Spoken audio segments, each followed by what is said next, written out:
పరిశుద్ధుడా నీ నామానికి స్తోత్రాలు వందనాలు చెల్లించుకుంటున్నాం. మరోసారి నీ పాదాల దగ్గరికి వచ్చాము నాయన, ఒకసారి జ్ఞాపకం చేసుకున్నాం మమ్మల్ని. నీ వీడియోలో మాట్లాడుతుండగా ఎటువంటి నైట్ డిస్ట్రిబ్యూషన్ లేకుండా ఈ కృప తోడు కొంచెం సహాయం చేయండి ఆయన. అది దంచి వరకు మీరు అధ్యక్షులుగా ఉండండి, ఒక సహాయం చేయండి ప్రభా. మాట్లాడేటువంటి ఈ ఆత్మతో మమ్మల్ని నింపండి. ఈ పరిశుద్ధ ఆత్మ సహాయాన్ని మీరు అందించి మీరే మహిమ పొందండి. యేసు పరిశుద్ధ నామంలో ప్రార్థించి వేడుకొనిచున్నాము తండ్రి, ఆమేన్. పాట పాడుకుందాము. స్థిరపరచువాడవు, బలపరచువాడవు, పడిపోయిన చోటే నిలబెట్టువాడవు, ఘనపరచువాడవు, హెచ్చించువాడవు, మా పక్షమున నిలచి జయమిచ్చువాడవు.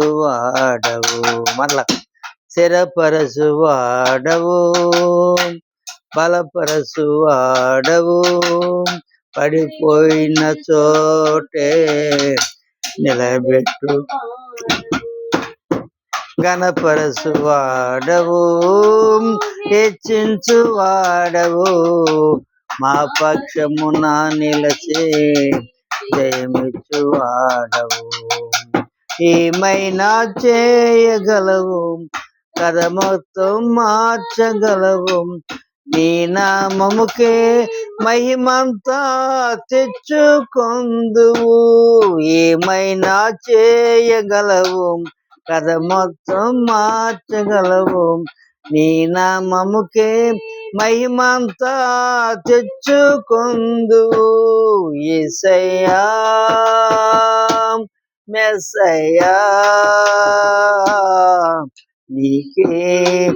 నీకే సాధ్యము. యేసయ్యా మెస్సయ్యా, నీకే సాధ్యము.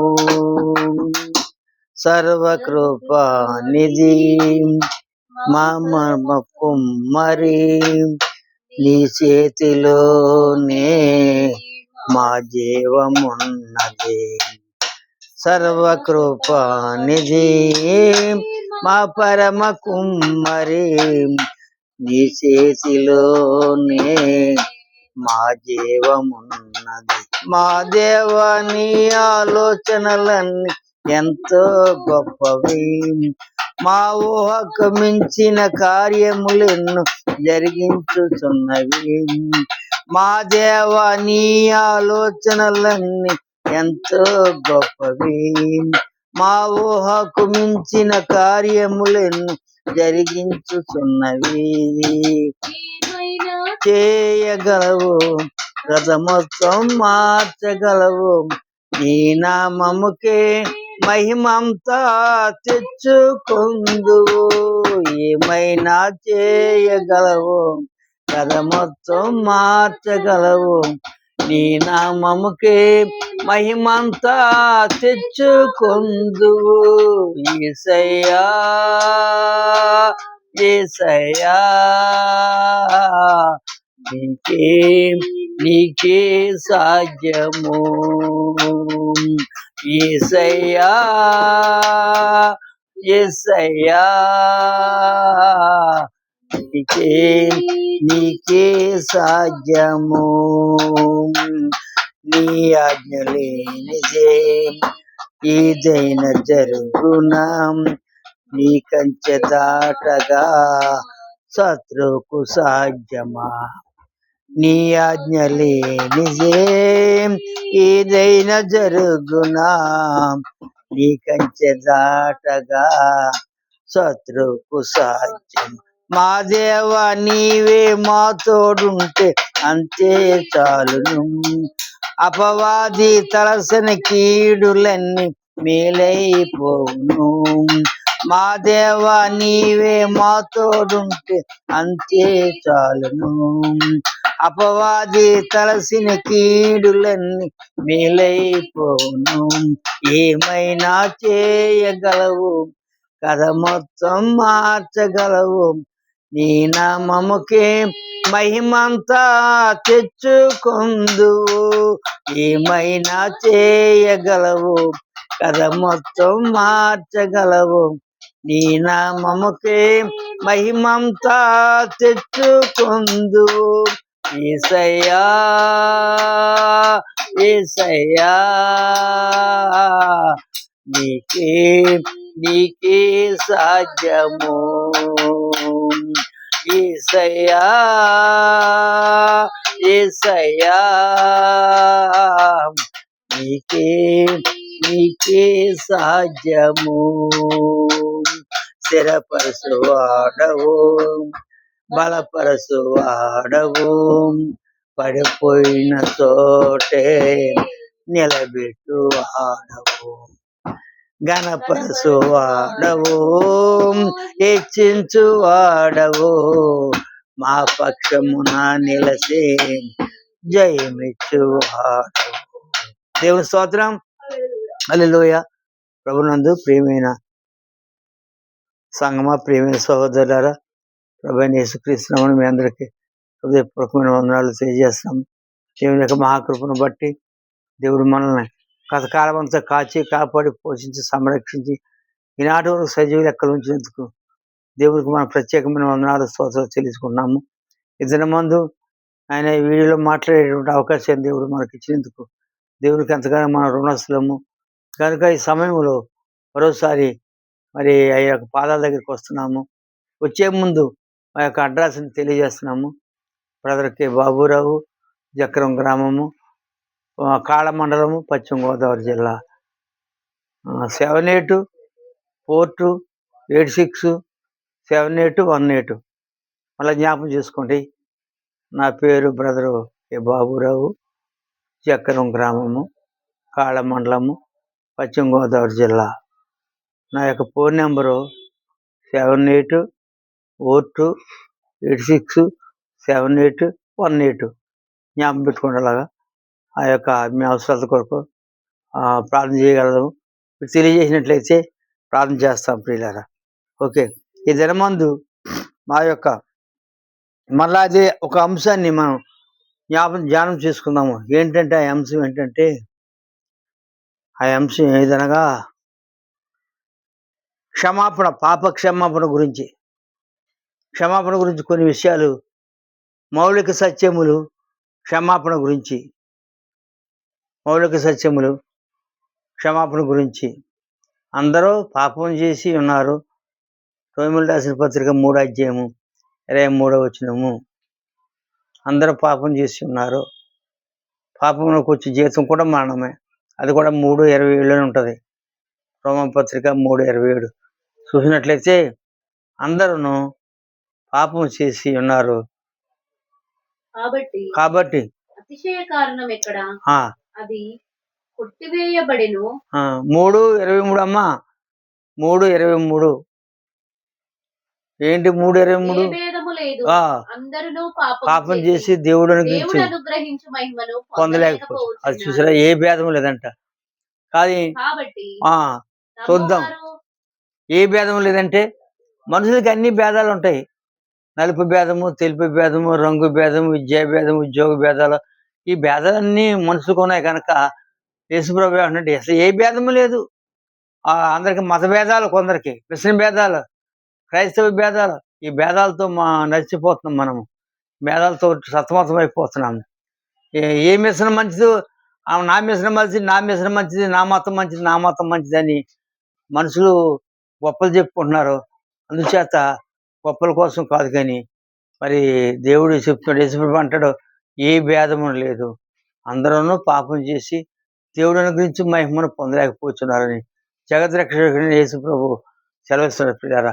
అందుచేత చూసినట్లయితే అన్ని భేదాలని మనం పెట్టుకుని ఏం చేస్తున్నామంటే కుమిలిపోతున్నాము. భేదాలని మనం పెట్టుకుని అసలే యేసుక్రీస్తుని మనం విడిచిపెట్టేస్తున్నాము. యేసుక్రీస్తుని మనం నిందిస్తున్నాము, యేసుక్రీస్తుని హింసిస్తున్నాము. అందుచేత ఇక్కడ చెప్తున్నాడు, ఏ భేదం లేదు, అందరూ పాపం చేసి దేవుడి గురించి మహిమను పొందలేకపోతున్నారు చెప్తున్నాడు. అదే అధ్యాయంలోను మళ్ళీ 23వ కింద భాగం చూసినట్లయితే పాపం వల్ల వచ్చే జీతం మరణం అంట. పాపం వల్ల వచ్చే జీతము మరణము. పాపం వల్ల వచ్చే జీతం ఏంటంటే మరణం మనకి వచ్చేది ఏంటంటే గొప్పలు అనుకుంటున్నారు, కానీ దాని వల్ల వచ్చేది మరణమే. పాపం చేస్తున్నాం కదా, మనం గడిచిపోతున్నాం అనుకుంటున్నాం అంతే. పాపం వల్ల వచ్చే జీతం ఏంటంటే చివరికి జీతం అంట మరణం అంట. ఇంకా చూసినట్లయితే ఒకసారి యాకోబు ఉంటుంది ఆ మాట, దురాశ అంట గర్భం ధరించి పాపము కొనును, పాపము పరిపక్వమే మన్నన కంటదంట. అబ్బా, దురాశ అంటే గర్భం ధరించి పాపం కంటది.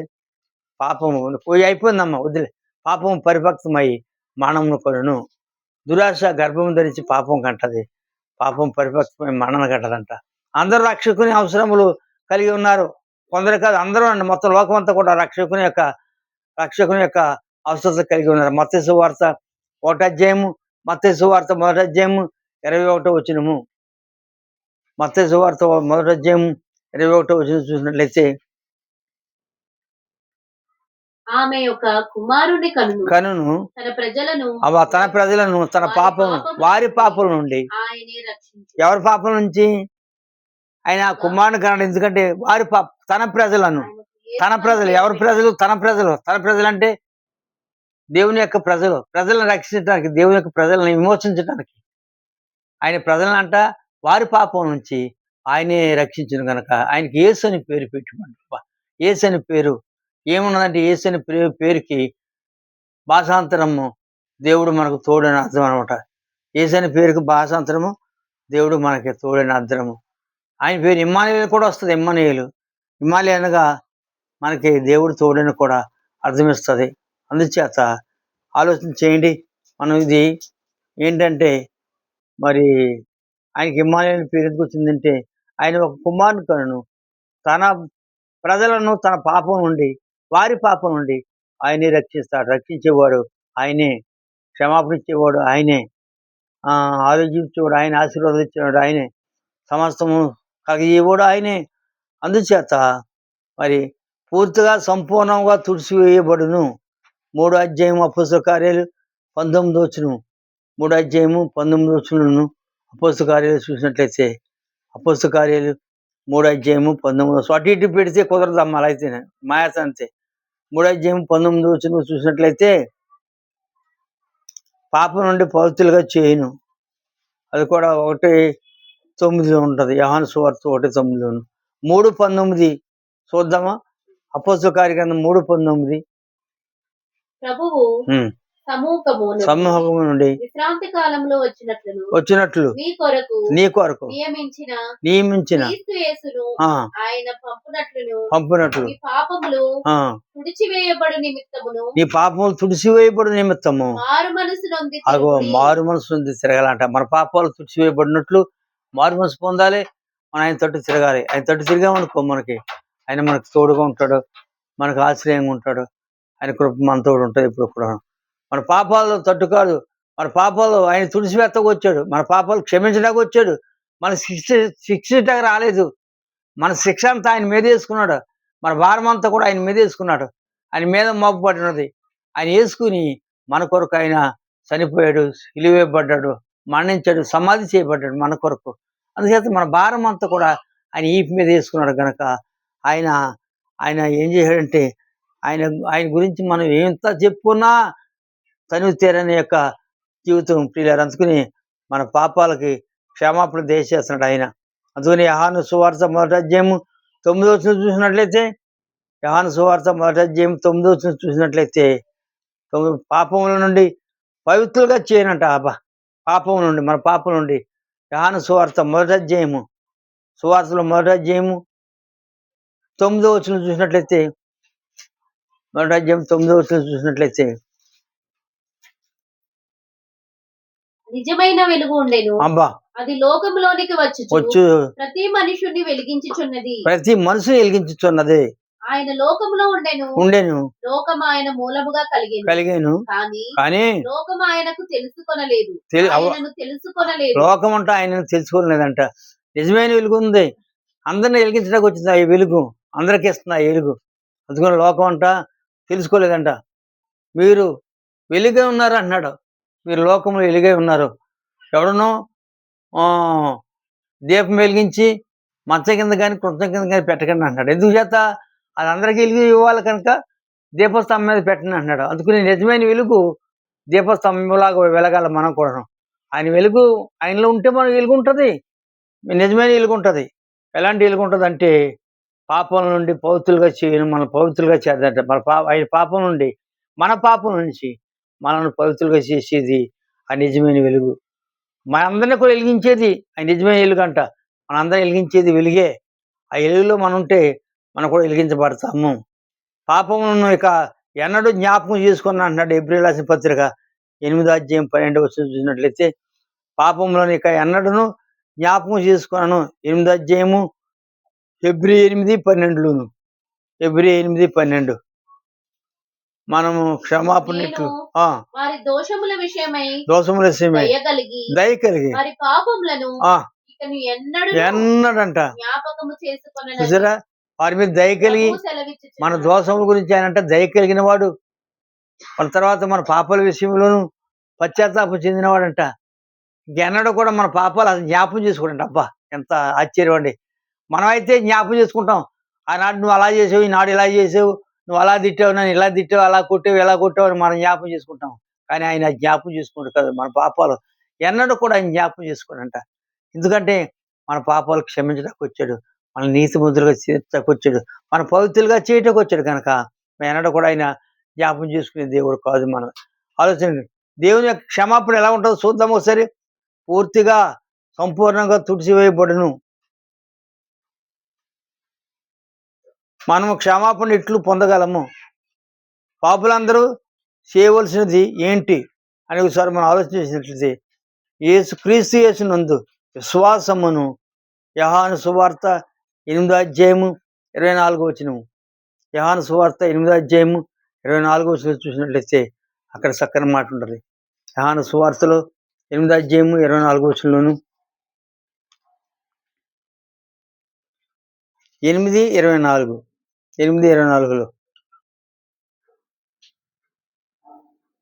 కాగా మీ పాపములలోనే నుండి మీరు చనిపోవుదురని మీతో చెప్పి తిని, నేను ఆయనని మీరు విశ్వసించని ఎడల మీరు మీ పాపములోనే ఉండి చనిపోతారు చెప్పాను. విశ్వాసం లేకపోతే మేము పాపంలోనే ఉంటాం. మనం దోషంలోనే ఉంటాం, మనం అవినీతిలోనే ఉంటాం, మనం బురదలోనే ఉంటాము. బురదలో దుల్లాంటి పంది వల్లే ఉంటుంది మన జీవితం ఎప్పుడు కూడా. ఎందుకంటే విశ్వాసం ఉంచాలి. ఎందుకు విశ్వాసం ఉంచాలంటే యేసు ప్రభు అని నోటితో ఒప్పుకోవాలి. ఆయన మృతుల్లోండి ఆయన లేపునని ఆయన ఎందుకు విశ్వాసం ఉంచితే చాలంట నీవు రక్షింపడతావని రోమిలకు రాసిన పత్రిక తేటగా తెలియజేస్తున్నాడు ఆ మాట. ఎప్పుడు 10:9 చూసినట్లయితే ఆ మాట ఉంటుంది. ఎలా ఉంటుందంటే, యేసు ప్రభు నీ నోటితో ఒప్పుకో, నీ నోటితో ఒప్పుకొని 10:9 ఉంటుందంట. 10:9 రోమిలకు రాసిన పత్రిక 10:9 చూసినట్లయితే, క్రీస్తు దేవుని కుమారుడని ఒప్పుకొనుము. ఎవరైతే ఒప్పుకుంటారో విశ్వాసం మూలంగా జీవించబడతారన్నమాట. రోమిలకు రాసిన పత్రిక 10:9 9 నుంచి 10 వరకు అనమాట. ఎలా ఉందో చూద్దాం ఒకసారి. 9 అదేమనగా యేసు ప్రభు అని ఒప్పుకొని దేవుడు మృతుల్లో ఉండి ఆయన లేపునని నీ హృదయం ముందు విశ్వసించిన ఎడల నువ్వు రక్షింపడతావు. ఎక్కడ ఉండదు రక్షించాల? యేసు ప్రభుని నోటితో ఒప్పుకుని ఆయన మృతుల్లోని లేపునని నేను హృదయంలో విశ్వసిస్తే మనం రక్షింపడతామంట. ఎందుకంటే విశ్వాసం చాలా ఇంపార్టెంట్. విశ్వాసం లేనిదే దేవునికి ఇష్టం ఉంటే అసాధ్యము. విశ్వాసం ద్వారా మనం ఏదైనా చేయగలము. విశ్వాసం లేకపోతే ఏ కార్యక్రమం కూడా మనం చేయలేము. అందుచేత ఏమి కూడా పొందలేము ఆయన దగ్గర నుంచి కూడా. అందుచేత అంటున్నాడు ఇక్కడ లోకాసువార్త 13:3 చూసినట్లయితే, లోకాసువార్త 13:3 చూసినట్లయితే ఇక్కడ ఒక మాట ఉన్నది, పాపాల విషయమై మారు మనసును పొందుము. 13:3 13:3 లోకాసువార్త 13:3 కారని ఆయన వారితో ఇట్లా నేను ఈ గలిలయులు అట్టి హింసలు పొందినందున వారు గలిలయులందరికంటే పాపులని మీరు తలంచుచున్నారా? కారని మీతో చెప్పుచున్నాను. మీరు మారు మనసు పొందని ఎడల మీరందరూ అలాగే నశించిపోతారు. గలిలయుల కంటే ముందు నశించిపోతారు. మీరు గలిలయులో చెడ్డ అనుకుంటున్నావా? గలీలు మారుమనసు లేననుకుంటున్నారో, గలీలే పాపులు అనుకుంటున్నారా? లేదు, మీరు కూడా మారుమనసు పొందకపోతే మీరందరూ కూడా అలాగే నశిస్తారని దేవుని యొక్క లేఖనం తేటగా తెలియజేస్తుంది. మనం ఏం చేయాలంటే మారుమనసు చాలా ఇంపార్టెంట్. మారుమనసు అంటే మార్చుకోవాలి. మారుమనసు అంటే ఇంకో విషయం చెప్పనా? ఒక గొంగళి పురుగు ఉందండి. గూడు కట్టుకుని కొద్ది రోజులు ఆ గొంగళి పురుగు అది బయటకు వచ్చేటప్పటికి సీతాకోక చిలుకలా ఉంటది. గొంగళి పురుగు చూస్తే చాలా అసహ్యంగా ఉంటది. గొంగళి పురుగుని చూసినప్పుడు చాలా అది పాకితే చాలు దద్దులు వచ్చేస్తాయి. చాలా ఇబ్బందికరంగా ఉంటది. కానీ అది గూడు కట్టుకుని అది బయటకు వచ్చేటప్పటికి ఎలా ఉంటదంటే సీతాకోక చిలుకలా మారుతుంది. చాలా శృంగారంగా ఉంటది, అందంగా ఉంటది, రంగులుగా ఉంటది. అలాంటి జీవితం మనకు కూడా కలిగి ఉండాలని చెప్తున్నాడు. ప్రియులారా, ఆలోచన చేయండి. అందులో అన్నాడు అపోస్తుల కార్య గ్రంథం 2:38 చూసినట్లయితే అపోస్తుల కార్యాలు 2:38 చెప్తున్నాడు. 38లోను పేతురు మారుమనసు పొంది పాపక్షమాపణ నిమిత్తము ప్రతి వాడును యేసుక్రీస్తు నామమున బాప్తిసం పొందిరి, అప్పుడు మీరు పరిశుద్ధాత్మ వరమును. ఎప్పుడు వస్తుంది పరిశుద్ధాత్మ వరము? అంటే మారుమనసు పొందాలి. మారుమనసు పొందడానికి దేవుని వాక్యం వినాలి. దేవుని వాక్యం వింటే ఏమవుతుందంటే మారుమనసు వస్తుంది. వీటి ద్వారా విశ్వాసం కలుగుతుంది. రోమీయుల పత్రికలో ఉన్న మాట 10:17 ఉంటుంది ఆ మాట. వీటి ద్వారా విశ్వాసం ఎవరి ద్వారా వింటా? క్రీస్తుని గురించిన మాటను బట్టి విశ్వాసం కలుగుతుందంట. అందుచేత మీరు పేతురు చెప్తున్నట్టు మీరు మారు మనసు పొంది పాప క్షమాపణ నిమిత్తమే యేసుక్రీస్తు నామములో బాప్తిసం పొందిడు, అప్పుడు పరిశుద్ధాత్మ వరము కలిగి ఉంటావు. పరిశుద్ధాత్మ వరం వచ్చిందనుకో మంచి చెడ్డ తెలియజేస్తుంది. ఇది చేయకూడదు, ఇది చేయాలి అనేది తెలియజేస్తుంది. ఎప్పుడు పరిశుద్ధాత్మ వరం ఉంటావు. వరం లేకపోతే అనుకో అన్నీ చేస్తాం, అన్నీ చేయొచ్చు, పర్లేదు అనుకుంటాం, అంతే, ఏం పర్లేదు అనుకుంటూ ఉంటాం. ఎప్పుడు కూడా పరిశుద్ధాత్మ వరము మనం పొందాలి. పరిశుద్ధాత్మ వరం పొందినప్పుడు అది ఏం చేద్దంటే విభజిస్తుంది అంట. మంచి చెడ్డ కూడా విభజించేది మనకి ఆ జ్ఞానం ఇస్తుంది. పరిశుద్ధాత్మ వరం ఉంటే సమస్తం కూడా కలుగు చేస్తుంది. పరిశుద్ధాత్మ వరం ఉంటేని మంచి పాటలు పాడగలవు, పరిశుద్ధాత్మ వరం ఉంటేని మంచి ప్రార్థన చేయగలదు, పరిశుద్ధాత్మ వరం ఉంటేని మంచి ప్రేమించగలవు, ఇతరులను ప్రేమించగలవు, పరిశుద్ధాత్మ వరం ఉంటేని. భాషలో మాట్లాడటం కదండి, భాషలో మాట్లాడేసి ఇతరులని ఆకట్టుకోవటం కాదు. ఏం చేయాలంటే పరిశుద్ధాత్మ వరం పొందుకోవాలి. పరిశుద్ధాత్మ వరం ఉందంటే శాంతి ఉంటుంది, సమాధానం ఉంటుంది, ఐక్యత ఉంటుంది, అన్నీ ఉంటాయి మనకి. ఎప్పుడు కూడా ఎప్పుడు మీరు మారు మనసు పొంది పాప క్షమాపణ నిమిత్తమే ప్రతి వాడును, అందరూ ఒక్కరు కాదని ప్రతి వాడును యేసుక్రీస్తు నామములో బాప్తిసం పొంది అని చెప్తున్నాడు. సరే, పాపల విషయమై మారు మనసు పొందవాలని 8:32 కూడా చెప్తుంది. అపోస్తల కార్యాలు 8:32 కూడా తేటగా తెలియజేస్తుంది. అది 8:32 అపోస్తల కార్య గ్రంథము 8:32 కూడా తేటగా తెలియజేస్తాయి. తర్వాత లేఖనమందు చదువుచున్న భాగం ఏదనగా ఆయన గొర్రెవలే వదకు తేబడిను, బొచ్చు కత్తిరించవాని ఎలాగ మౌనముందో ఎలాగ మౌనముగా ఉండడు అలాగే ఆయన నోరు తెరవలేదంట. అదే సంగతి అనమాట. ఎందుకంటే వినయ విషయములు మారు మనసు అంటే గొర్రె పిల్లవలే ఉతక తేబడిన గొర్రె పిల్లవలే ఆయన ఎలా ఉన్నాడంటే గొర్రె పిల్లవలే లాక్కుపోతున్నా సరే ఏం మాట్లాడలేదు. ఆయన కొరాలతో కుట్టిన ఏం మాట్లాడలేదు, పిడిగుద్దులు గుద్దిన ఏం మాట్లాడలేదు, ఆయన ఒక్క మాట కూడా ఏమి మాట్లాడలేదు. బలిగుట్టు అన్నాడు, ఏమన్నాడు తెలిసే, వీరు ఏం చేస్తున్నారు, వీరిని క్షమించమని చెప్పాడు. క్షమించేటువంటి క్షమాపణ. ఈ దీనివంద అంశం ఏంటంటే క్షమాపణ అన్నమాట. క్షమించేటువంటి మనసు కావాలి, క్షమించేటువంటి హృదయం కావాలి. ఎంత చేసినా కానీ, ఆయన గుద్దినా కానీ, సిలివేసినా కానీ, మేకులతో కొట్టినా కానీ, బళ్ళంతో పొడిచినా కానీ ఆయన ఒక మాట నేను పలకలేదు, చెప్పించలేదు. వీరు ఏం చేస్తున్నారు, వీరు ఎదుగురు కనుక వీరిని క్షమించమని యేసుప్రభు చక్కని క్షమాపణ దయచేయడం మనకి. ఈ దిన అంశం ఏంటంటే క్షమాపణ గురించి. అంటే క్షమాపణ మనం కలిగి ఉండాలంటే మనం కూడా యేసుప్రభుని అంగీకరించాలని తేటగా తెలియజేస్తుంది. ఎలాగని అంగీకరించాలి? క్షమించగలిగినటువంటి మనసు మనకు ఉండాలి. క్షమాపణ దయచేయమని అడగాలి. అందరూ పాపం చేసి దేవుడి గురించి మహిమను పొందలేకపోతున్నారు కనుక అటు పాపం నుంచి మనం విడుదల పొందాలంటే క్షమాపణ దయచేయమని అడగాలి మనకి.